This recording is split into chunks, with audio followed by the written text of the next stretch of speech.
Hi everyone, how are you all doing? My name is Natalie. If this is the first time that you're watching my videos, hello and thank you for stopping by. I am a Western tropical astrologer and I use a whole sign house system for all my forecasts and videos. In this video, we are talking about this upcoming week astrology forecast, and I hope that if you find this video useful in any way, shape or form, you can consider subscribe and share it with a friend. This video, we are talking about August 17 to 23rd of 2026. First of all, I just want to check in and wondering how you all doing. Feel free to comment below. You know, like I said, I always love reading those comments, connecting with you guys, so feel free to drop a comment below. We are in the midst of eclipse season. What's been unfolding, happening for you in your life. If you are watching this, whether it's first time or you have been watching my videos, how have this first eclipse in the sign of Leo, what's been coming up for you? I would love to know. Do you know which house is ruled by Leo in your chart? Are you a Leo sun or rising sign, even moon? Is it happening near your degree? Feel free to share if you feel comfortable. This week is that feeling of just like, maybe for some it's everything is just like happening, unraveling, developing, unfolding for you. It is that in-between period. We just had the first eclipse last week, and next week we'll have the second eclipse. So every eclipse season we have a set of 2 eclipses, a solar, a lunar, and they happen in a month cycle. I always consider a little bit more of a time period. It's always the last lunation before the eclipse. I treat it kind of like an opening, unveiling that energy.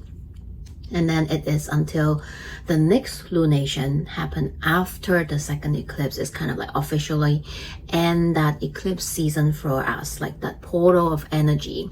And of course, it's not limited to that. It's just that during this time, this is when the energy are most heightened, more prominent in your life, you know, depending how is it aspecting your chart. And what are you moving through personally, right? And the story usually will continue to develop and unfold in the next 6 months until we reach the next eclipse cycle. So something I always like to say is eclipse cycle season is the time when we try to not expect too much or expect certain outcome or certain things might take place or must take place, because eclipse season is a wild card energy. It's just simply, you know, Jesus take the wheel moment. Is the universe giving, having a play, having a say in what needs to happen in order to move our path, redirecting our path to something that's more aligning. So while it won't happen always in the sunshine and rainbow way, it happened for our greater good. That is what I believe. And sometimes we only able to see that later on when we reflect back on. So I try to, you know, I feel like the best advice, not advice, but tips to share is to, if possible, I know it's not always available and possible, to try not to have super high expectation of what you want to happen, right? And know that, you know, sometimes you just have to expect the unexpected. Things might just happen, or, you know, nothing happened doesn't mean nothing is happening.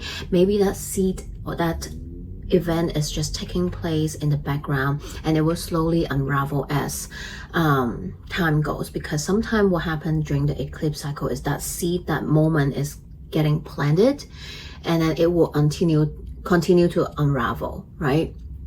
And the second thing is, what I wanted to say is, not always available, but try not to pack your schedule too much, because sometimes during eclipse cycle, I find that our energy can go a little bit up and down. Some of us might feel easily tired and exhausted, you know, we're not as like 100%. So give yourself that grace if you're not feeling there. If you just need some more rest, if you are just feeling, you know, a little sluggish, unmotivated, or just tired, right? Take care of yourself, take care of your body, be gentle with yourself.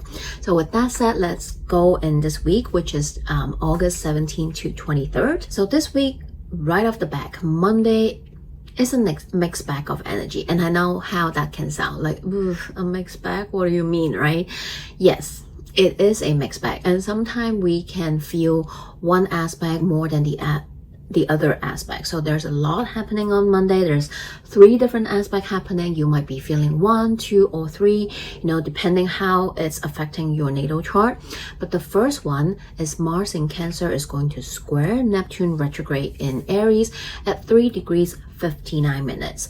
So Mars, if you have been watching my videos or other astrologers videos, I share that Mars is not going to perform in its typical way when Mars is in the sign of Cancer, because Mars is in the fall, right? Like Mars is not able to express its fullest energy. It has to take action and act in a different way, in a Cancer way, right? So he's not feeling the best, right? In some way, shape, or form. So instead of the usual Martian energy, which is like very quick, cut to the chase, straightforward, they assert the energy, and it's like this cutting, severing energy. Okay, let's do it, let's just go. But in the sign of Mars in Cancer take action based on an emotional POV. So because Cancer is a water sign, right? It's more emotionally driven. It's also connecting with our guts. Like, do we feel to do certain thing? Is it gonna be like asking me to get out of my comfort zone? You know, Cancer is a creature of habit. It's like, I don't wanna like go out of my shell to do things, you know? I wanna stay comfy in my shell. So what's that risk level, right? So Mars and Cancer can be a little bit like that sometimes. So having that square with Neptune today feel like you're just like blindly shooting an arrow into the fog, right? It's like you don't really know what's going to happen. Should I do this? Should I even do this? You know? So today you can have that feeling where you're just like not knowing what to do. You might feel a little bit sluggish or tired simply, right? Because Mars squares Neptune, can just be that feeling of I'm just very unmotivated and sluggish and tired today, and I don't know why. And that's okay. Just know that it's in the cosmos. That's why maybe you're feeling that way.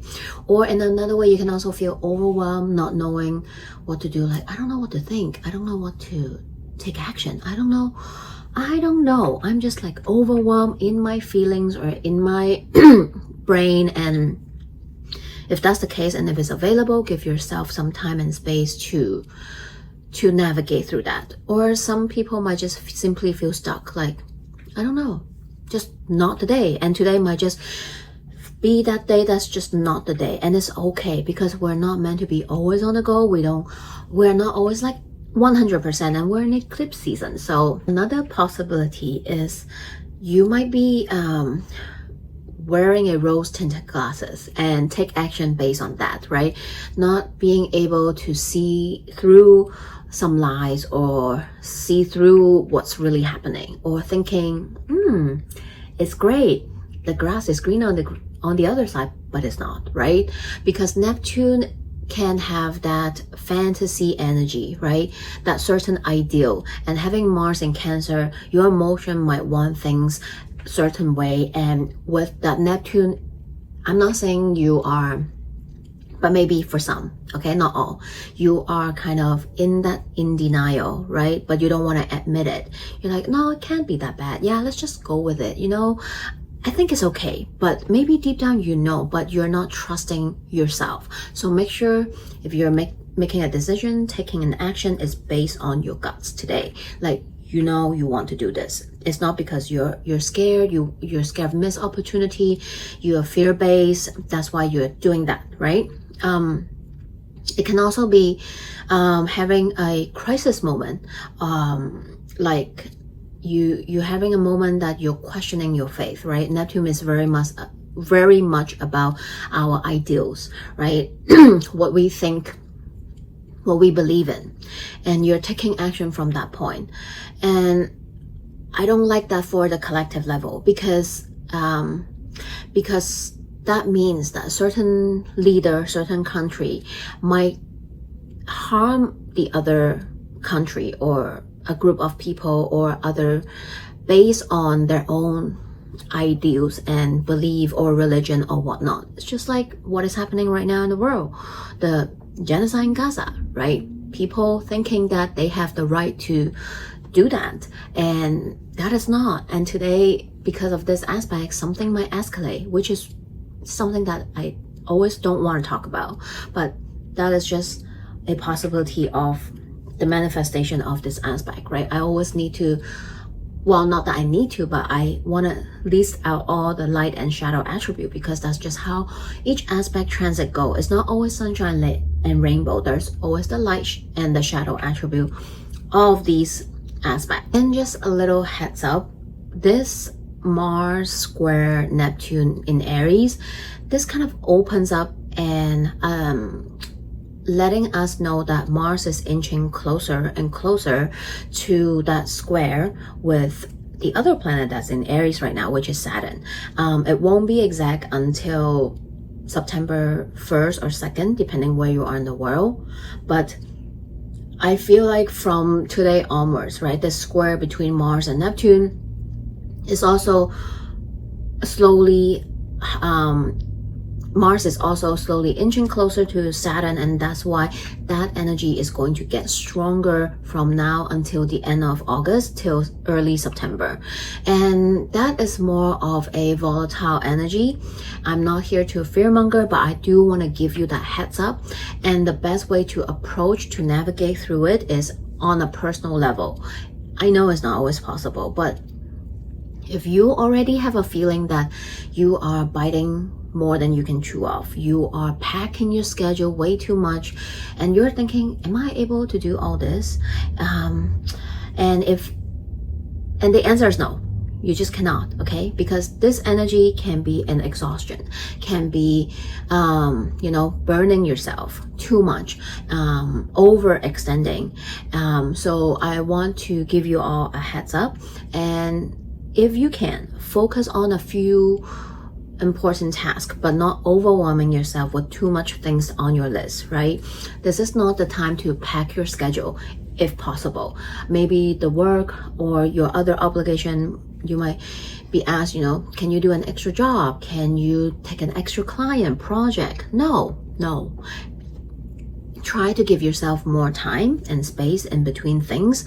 Try to have a lighter schedule if possible. Just try not to overpack, because trust me, it will backfire, okay? So from now till early September, I want you all to take that to your heart and try not to overextend yourself and try not to overpack yourself. Be ambitious. Being ambitious is great, but not during this time, especially when we're also in eclipse energy. I want you all to have some space to move things between for like emergency reason, okay? So today is a busy day. Like I said, there's another aspect happening, which is Mercury in Leo trine Saturn retrograde in Aries at 14 degrees 20 minutes. So I love that we're having this on the same day with this Mars Neptune square, because Mercury and Saturn is able to help us to bring that energy back into focus, right? So to help us think through things as well. So that is great. I like also that this is happening after we have that Jupiter Mercury conjunction last week on 15. If you watch my video, you'll know. Or maybe you watch other videos, right? But Mercury and Jupiter sometimes can be overstimulation, right? Having too many things going on once, too many thoughts, too many ideas, too many conversation, and it can be super overwhelming. And it can also be like a chaotic energy where you're not able to ground yourself. So today, Mercury trine Saturn is able to pull that energy back. It's like, okay, you have a lot going on, but can we prioritize? Can we bring some clarity and focus into the situation and see maybe out of those 10 ideas, only 2 can truly, have potential, or only 2 really needs your attention, right? Maybe your to-do list have 10 things and maybe you need to prioritize, and this trine will help you to prioritize things to weave out the unimportant one, or like the ones that like, oh, actually it's not my thing, but to help you keep the important things that you should be doing, right? Because of that Mars Neptune square, you might have a moment of crisis, you might be questioning yourself or your faith, like, oh my God, like, why did this happen? Why didn't I see this before? Oh my God, I can't believe this happened. Or like, oh my God, I can't believe that person is doing something. It's like, oh my God, right? Some people might be having those kind of moments today. And this trine between Mercury and Saturn will be able to help you to move through like, okay, well, at least now I know. Maybe you see through a lie. You see through a false ideal. You might let go of a pattern or belief system, but now so you know what to do and how you can pivot as well. So I love that we have the supportive energy coming through with the Venus trine Saturn as well. And lastly, third aspect of the day, we have Venus in Libra, sextile Jupiter in Leo at 10 degrees 37 minutes. So this is lovely, the 2 benefics, and Venus is in domicile in the sign of Libra, so it's strong, it's lovely, and it's a sextile, so it's helpful, but of course it requires action, right? Sextile is, you need to move that energy, you need to take some kind of energy to activate that aspect. So this can be having a great time, because Jupiter in Leo, that is that bubbly party festival like energy, and sextile with Venus, this can simply be a day, which is a relational planet like Venus in Libra. So this can be a fun day to spend time with your loved ones, doesn't have to be romantic, can be friends, family, whoever, platonic relationships too. And also because of the Mars square Neptune, if possible, I know it's not always possible, and it's a Monday. Many of us have a 9 to 5 Monday to Friday job.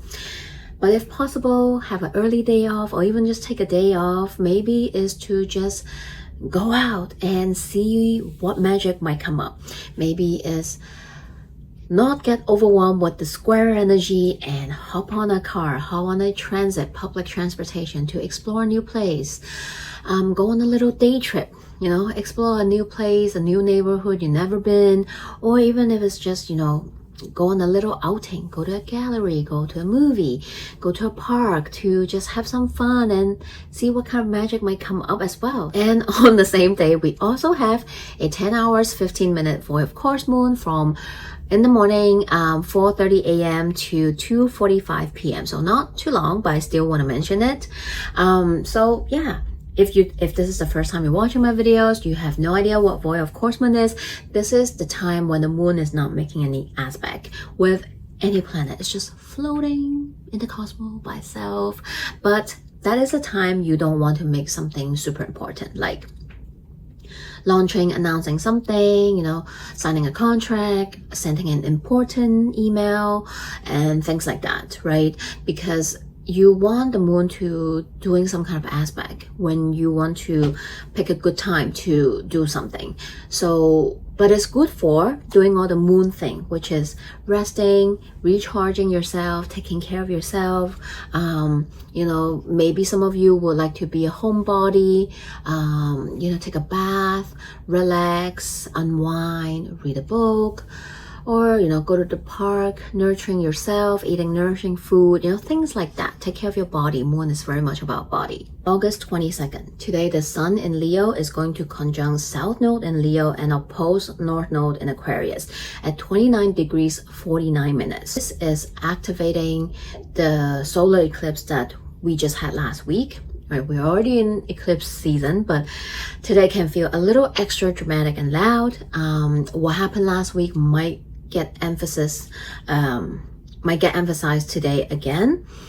Because it's activating that eclipse energy. If you watch my previous video when I talk about eclipses, you might remember that in the ancient time, well, even now sometimes, but the eclipse are known to be king killer. Not that any king is going to die today. Like, we shouldn't have king nowadays anyway. But in the ancient time, it was known to be the king killer, right? Because the sun represents the king, the leader, the people that's like up there, right? So it's the world leader, it's the prominent figures, right? Political prominent figures, celebrities, the solar people that's like really out there. And it's being eclipsed, so the sun is, eaten, so to say. So with that said, today having the sun conjuncting south node, on a collective level, we might see someone, have a fall from grace moment, might need to face some criticism, or make a major move or announcement. They might do something like very out there and like just wow people. And yes, sometimes it also signifies some important people pass away today. They might not be important to all of us, but maybe to some, but very prominent figure. Like an example is during the last eclipse cycle.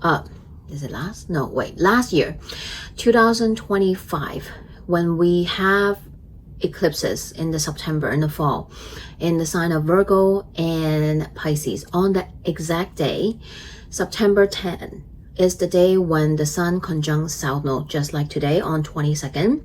That's the same day when Charlie Kirk got murdered. So not that he is, loved by all, but some do love him, trusted him, and supported him. But he's, one of the prominent figure out there. So today on 22nd, we might see someone, passing, and not to curse or predict someone's death, but because of the actual fact. So I'm just mentioning it because it's happening at 29 degrees. It's actually happening on DT's ascendant, that little orange man ascendant. It's also 29 in Leo. So I'm not saying that he's gonna be unalive today, but he might be on the major news. I mean, when is he not, right? But I feel like something important will happen today, so it will be interesting to pay attention and see what that might be. But on a personal level, some of us might literally go through an ego death today. Like, we might experience like an ego death, a moment of like, oof, who am I, right? A moment of crisis. And because it's also happening at the energetic degree, the last degree is that moment of crisis moment. You might have a moment of, who am I? Like self-identity crisis, literally. Because Leo is very much about the ego. So the best way to go about it is just surrender. Whatever comes up, just try your best to just surrender and ride the waves. That's how it goes. Don't go against it because it will just backfire. Just see what happens and surrender to it. Later that day, the sun will enter Virgo at 7:18 p.m. Pacific time, or August 23rd, 10:18 Hong Kong time, to kickstart Virgo season. So happy early solar return to all the Virgo babies out there. Usually Virgo season, I would say, it's time to start winding down from the busy summer that we have in the Northern Hemisphere. That's where I live. We're trying to wind down and prepare for the fall, as Virgo season is the mutable earth sign, is the last season in the summertime. Is when we start to wind down, the energy gets a little bit calmer and grounded. We start to transition into this really active summer, to tail of summer, and eventually end of summer by the end of Virgo season. But we're in eclipse season. There's nothing calm and grounded about eclipse season, but it's a helpful energy to have some mutable earth energy coming in from Virgo sign. So Virgo is a mutable earth sign. It's reminding us that while we're still in this hot, active, crazy summer, it's also start inviting those grounding energy. That's why it's mutable earth, right? It's that transition energy.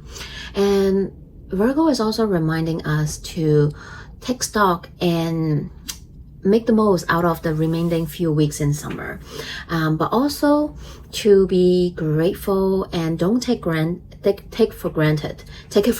Oh my God, of the little things, the warm sun, you know, the longer days, the more vibrant, colorful,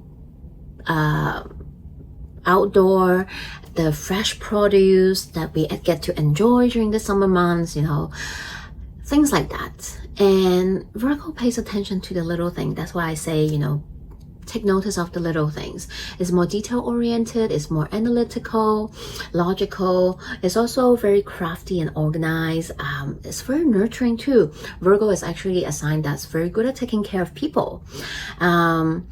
Ruled by Mercury. That's why it's very analytical and logical.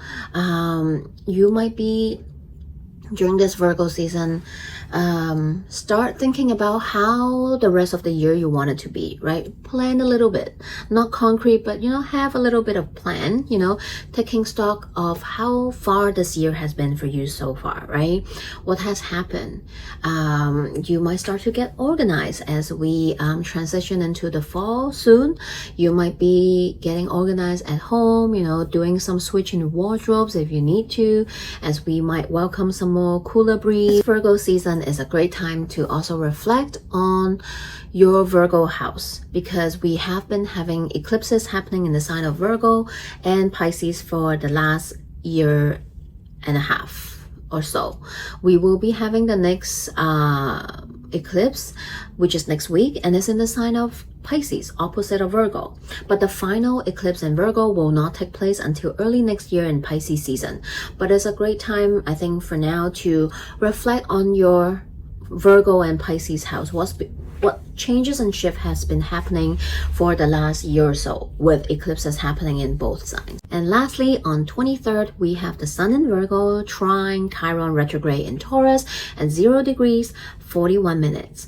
So I feel like today will be a good time to do some self-care ritual, right? Whatever that means to you. We have both earth sign, you know, Virgo and Taurus, and with Chiron in Taurus, it's a trine, so it's actually really lovely. It will be like a self-care, self-love day kind of thing for me, right? How can you take care of your body? Maybe practice some grounding tools, right? Maybe it's a day where you go and have a walk, enjoy the nature, taking it slower, be in the nature. A nature walk actually can be really nice, because we are talking about Taurus and Virgo, both earth sign, both yin. It's about nurturing yourself. It will be maybe a great day to cook a homemade meal and just taking it slower, nourishing your body and your energy, and just taking it slow. We also have a 26 hours 31 minutes void of course moon from, well, very late, August 23rd 11:30 p.m. all the way till August 25th 2:01 a.m. So pretty much the whole 24th Monday. Yeah, so pretty much 24 is the void of course moon day, next Monday, which makes very much sense because Monday are ruled by the moon days. So it's best to do all the moon things, just like I've mentioned before. So this is what is happening this week. I know it's the beginning of the week is a bit hectic with those mixed bag of energy. Let me know how you move through that day, what happened. If you feel like sharing, I always love, you know, reading comments. And just try to remember that we are in eclipse season. We're in the midst of eclipses. A lot might be unraveling or happening. So just try to be gentle with yourself, have some grace for yourself, right? And if you need any personal consultation, I will be honored to do so. My information in the description box below. I have a couple workshops which are essentially one-on-one readings. One is catered to Chiron and Taurus, the next 7 years working with it, and the other one is all about all this mixed bag energy in the sign of Leo, while we have all eclipses, South Node, Jupiter, and also an upcoming Mars retrograde, which not a lot of people have talked about yet, but yes, it's coming. As it's in the sign of Virgo and Leo. So that workshop is all about all this different energy in your Leo house. So I have posted all the information in the community board already. Check out those posts, and if you have any questions, just email me. You can also DM me over on Instagram. I'm also there, so that's a great way to reach out to me as well.